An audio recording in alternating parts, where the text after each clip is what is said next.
Thank you, guys. I'm going to talk about something that I've been spending some time on for the last 1.5 years, and sort of brings about everything that I have been passionate about over the last 1.5 years. So not necessarily AI, but my objective was to more focus on software and how that can help us reach emerging climate goals in emerging markets. Why emerging markets? That's something that I'll talk about.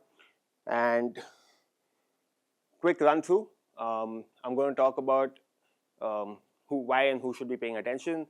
What's the current state of the union?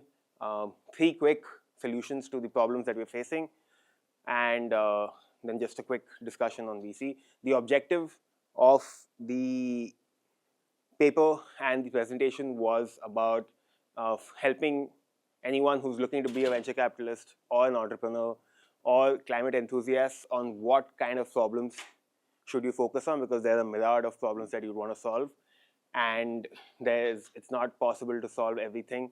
And where should you sort of focus on, and where would specifically VC money go well in terms of returns on investment for them, plus actual returns on climate impact. So that's sort of the overall objective and the audience that I was looking at. One quick call out, the emerging markets, which are mainly Asia and Africa, they're looking to reach their goals in 2070, which is away from the developed economies, which have put a target of 2050. And I'll sort of show you why that's the objective.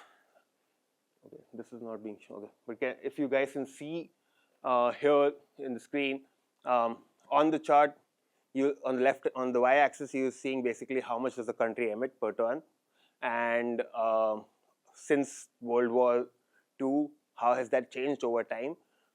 Two big callouts. If you see Europe and United States, they are actually trending downwards over a few decades, slowly trending downwards. So, and then if you see, the second thing that I would like to call out is China, Asia, and India. They are trending upwards, which basically means that where most of the money is being spent today, which is a developed economy to solve climate goals, there it's trending downwards, and that would be lesser of a proportion in the future.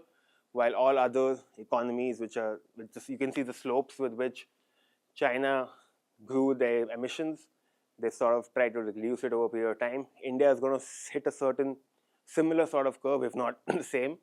And you can see the rest of Asia also hitting a steady emissions growth curve. So the biggest problem that I try to research is that most of the money is being spent in developed economies to build and solve for problems here, while most of the problems that we need to solve to actually reach those goals need to be done in the emerging economies. Why is that happening? Four big reasons. The infrastructure is built and the capital is available in developed economies, but that's not available for emerging economies, and they don't want to give away growth to solve for these issues. So there are four problems that I sort of tried to articulate. One was capital access in a predictable way, solving for efficiency from day one in anything that you set up from an infrastructure standpoint. How do you experiment in a very low-cost manner? And the fourth, which I'm not going into today, but it's more on the mitigation side and adaptation side of climate, which is solve for today, help people adapt. I can talk about it if I have a little time at the end. In my February back presentation, I had a big map of problems that needed to be solved, and each of them have a software play. And this was overwhelming for me and everyone who I presented to. So what I tried to do over the next 2 months was sort of bring this down to three core problems that I think need to be solved ASAP, and products and services in those value chains can be solved for. Just quick orientation on this, who's not seen this before. The left-hand side is everything that solves for mitigation. Mitigation is basically removing carbon dioxide from the atmosphere. Adaptation resilience is ability to manage your populations, etc., in a way to be able to save them from the impacts of climate. And then there's some fundamentals of research and finance that come into play. Quickly moving on to the solutions that is the most interesting. I've tried to explain the value chain and examples in each of the solutions that I'll go on with so that I can go through them quickly and give you a one-line header on why that's important. So quick orientation on this. This is how the international carbon markets are being imagined and executed. Today, that's a very, in Hindi, we call it khichdi. I don't know what's the right word, but it's basically a mess, carbon markets. And but this is the end state that everyone's imagining.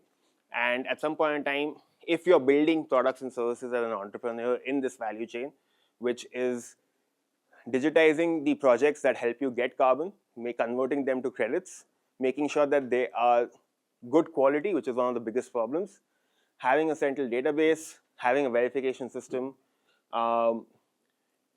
having them be exchanged through countries, through companies, and then that all being managed globally through UNFCCC. That's what they want, but it could not happen through that. So that's the overall value chain. If you're building products anywhere, any software products built in this value chain, if you're building an underlying blockchain system, which could be one of the use cases here where you can verify carbon credits, well, because quality is the biggest issue when people are scared of buying credits. So that's if you're building in this space, that's worth investing in. And most of the investments, if you see from early stage investments from VCs, you will see a lot of carbon credits companies being invested in who are being able to get good quality projects.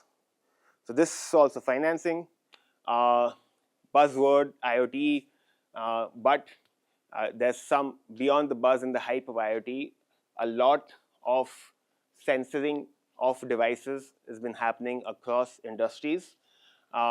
A lot of sensing is happening in B2C, but a lot more in B2B because that's where the value efficiency is much higher.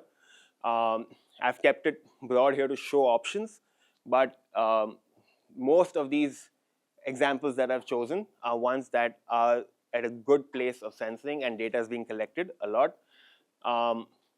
With that data, building automated products and services that can help you drive efficiency without having to evaluate that manually so that can be fast-paced and improved regularly. Those are kinds of products and services that will drive value for investors, and entrepreneurs who will build for that would be able to derive value there. So that's solution 2.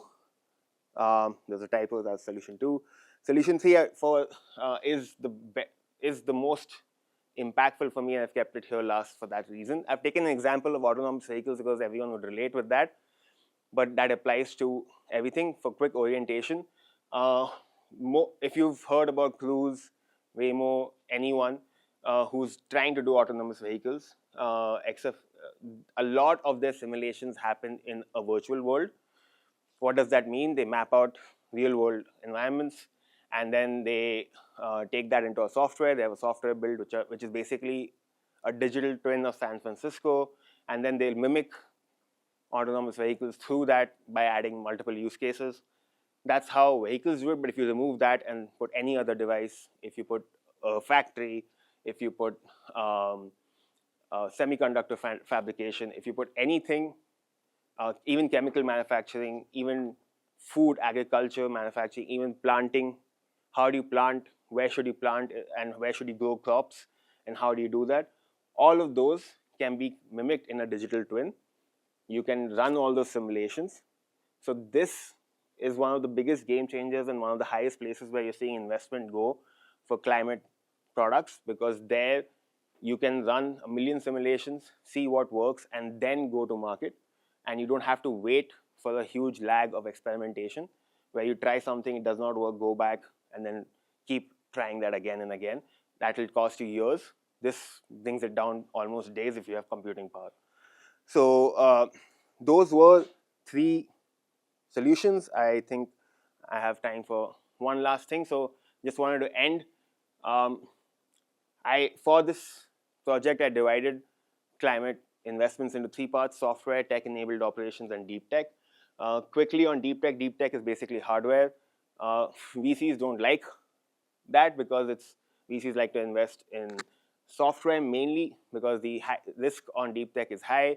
A lot of products after certain prototype levels fail, and their different kinds of instruments are better. Um, in the early stage especially, until the product is tested, so grant money, research money, and early stage, in very early stage seed money to be able to prototype. Or also what I've seen is a lot of corporate ventures trying to build them up early on. So that's where deep tech money, that's how deep tech is getting funded, and a lot of deep tech is getting funded that way. So where VCs generally have also loved software, and where they'd love to play would be software and tech-enabled operations.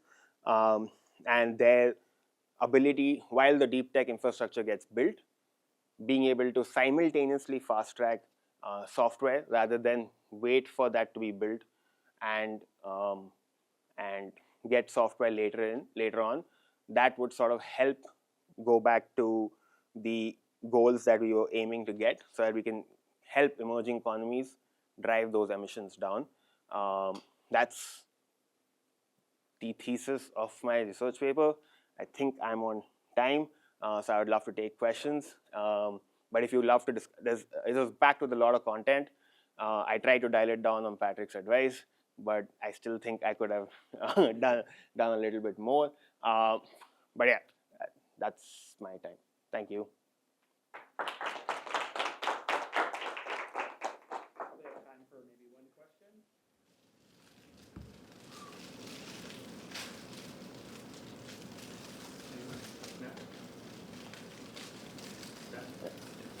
So I'm curious about the applications for digital experimentation and the digital twins, and how you said it could save a lot of money and time on experiments. But how accurate are those? Are they actually well trusted? And then what do you have to do in the real world to make what you've done with the digital twin reliable? How much experimentation do you still have to do in the real world?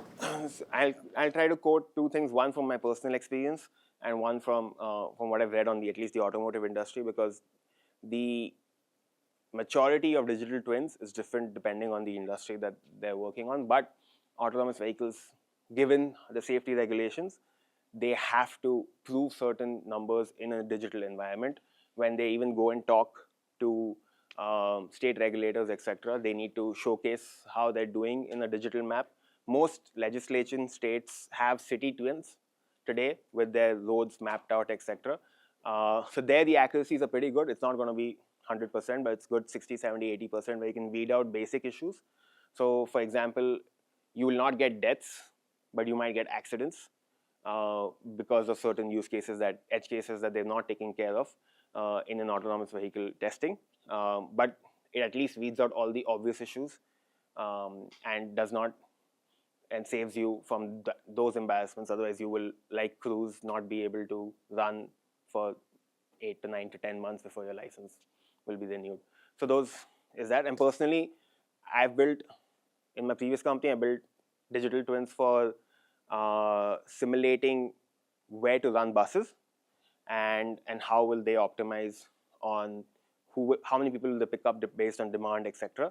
And you would end up getting 70 to 80% accuracy on actual production. But those are the exact models and how you're running.